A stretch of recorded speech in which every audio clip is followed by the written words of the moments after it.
मित्र हो, हिंदीमध्ये एक प्रसिद्ध अशी कव्वाली आहे, चांद को छू लेने वाले इंसान देख देख तमाशा लकडी का. आणि खरोखरच उत्तर प्रदेशमधलं वादळ, आज पाहिलेलं जपानमधलं वादळ, राजस्थानमधलं धुळीचं वादळ, हा खरोखरच आज चंद्र सूर्यावर आणि खूप अशा महाविकास केलेल्या जगाला एक सूचना आहे, संकेत आहे. देख तमाशा लकडी का. माणसा, तू कितीही प्रगती केली, पण आता या लकडीचा तमाशा पाय कसा कसा आहे. आणि खरोखरच जो आज तमाशा चालला, आज जो माणूस मरणाच्या काठावर आहे, मोठमोठ्याल्या इमारती, वाहनं, झाडं उन्मळून पडले, या वादळांना तबाही केली, तर याचं कारण म्हणजे हा लकडीचा तमाशा आहे. माणसानं आपल्या स्वार्थासाठी, छोट्याशा स्वार्थासाठी निसर्गाची अतोनात हानी केली. पर्यावरण काय चीज आहे त्याच्याकडे त्यांना लक्ष दिलं नाही.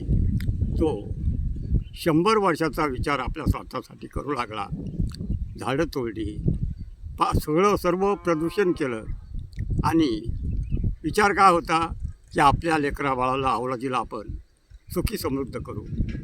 पण मित्र हो, त्यांना हा विचार नाही केला की हा प्रदूषण आपण करून त्यांच्या जगण्यासाठी आपण काही चांगलं ठेवू लागलो का.